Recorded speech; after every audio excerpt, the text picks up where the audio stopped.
mahasiswi semester 3 Pendidikan Bahasa dan Sastra Indonesia dari Universitas PGRI Palembang.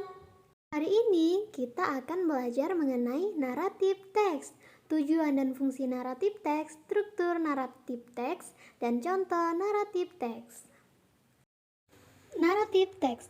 What is narrative text? Narrative text is a chronological text, which is a text that tells an event in a current way. Narrative text consists of several examples. The most common example of narrative text are fairy tales, folklore, and other fictional stories. Apa itu naratif teks? Naratif teks merupakan teks yang bersifat kronologis, yaitu teks yang menceritakan suatu kejadian secara runtut. Contoh naratif teks yang paling umum dijumpai adalah dongeng, cerita rakyat, maupun cerita fiksional lainnya. Nah, teman-teman udah tahu kan apa itu naratif teks? Jadi sekarang apa sih tujuan dan fungsi dari naratif teks? Jadi, naratif teks ini bertujuan untuk menghibur dan menarik minat pembaca. Naratif teks ini menyajikan cerita atau peristiwa yang memiliki masalah. Nah, masalah tersebut dapat menimbulkan konflik dan pada akhir cerita ada resolusinya dan memiliki akhir yang menyedihkan maupun bahagia loh.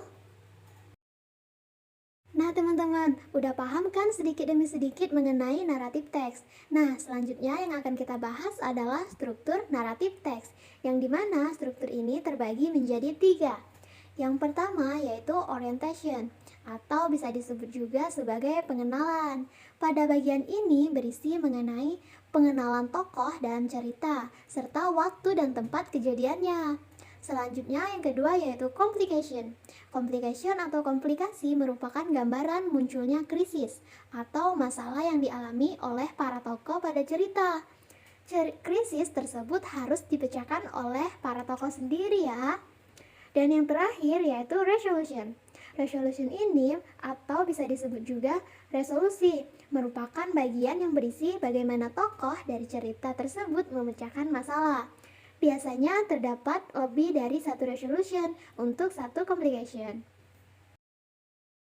Nah teman-teman, gimana nih? Kalian kan sudah mengetahui mengenai pengertian naratif teks, fungsi dan tujuan naratif teks, serta struktur naratif teks. Sejauh ini apakah semuanya jelas? Kalau ada yang ingin bertanya, Miss persilakan ya. Pada slide berikutnya, kita akan membahas mengenai contoh naratif teks, yang dimana di sini mengenai cerita Cinderella. Alkisah, hiduplah seorang gadis cantik dan baik bernama Cinderella. Sejak ayahnya meninggal dunia, Cinderella hidup di sebuah rumah besar bersama ibu dan saudara tirinya. Ibu tiri tidak pernah suka dengan Cinderella. Setiap hari dia akan memberikan banyak tugas rumah untuk Cinderella kerjakan. Pekerjaan ini termasuk membersihkan rumah dan melayani semua keperluan ibu dan dua saudara tirinya. Kedua saudara tiri Cinderella tidak pernah mau bekerja membersihkan rumah. Keduanya suka hidup mewah dan selalu meledek penampilan Cinderella yang dianggap jelek. Lihatlah pakaianmu itu, begitu kotor dan jelek, kata salah satu saudara tiri Cinderella. Suatu hari, surat dari raja datang ke rumah Cinderella. Di situ diberitahukan bahwa raja akan mengadakan pesta dansa untuk mencari calon istri pangeran. Setiap wanita di negara itu pun harus datang ke pesta. Semua begitu senang menerima kabar ini. Kedua saudara tiri Cinderella tak sabar ingin memamerkan gaun mahalnya untuk menarik perhatian sang pangeran. Mendengar undangan tersebut, Cinderella juga ingin datang ke pesta dansa.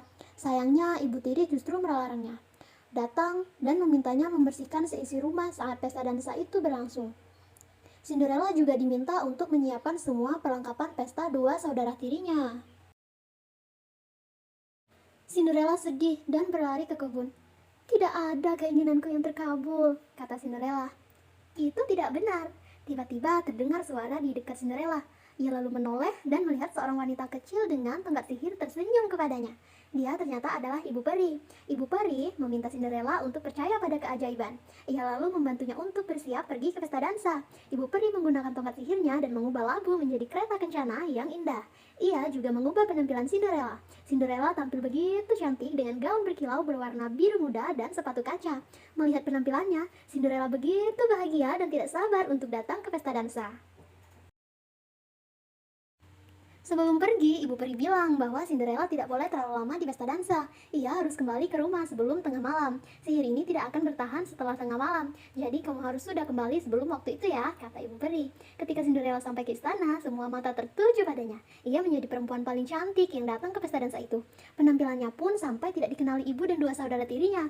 Pangeran yang melihat Cinderella pun langsung jatuh cinta kepadanya.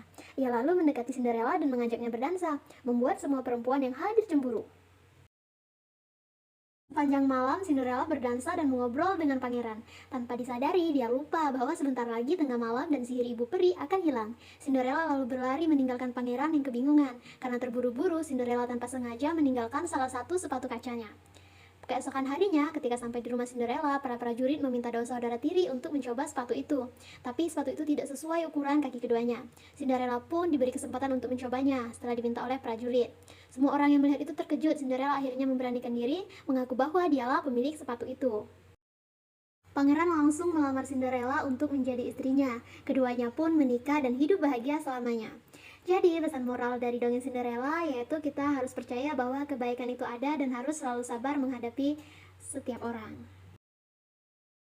So student, thank you for your attention. Terima kasih telah bergabung di kelas hari ini. See you next time. Bertemu lagi di minggu depan untuk melanjutkan materi selanjutnya.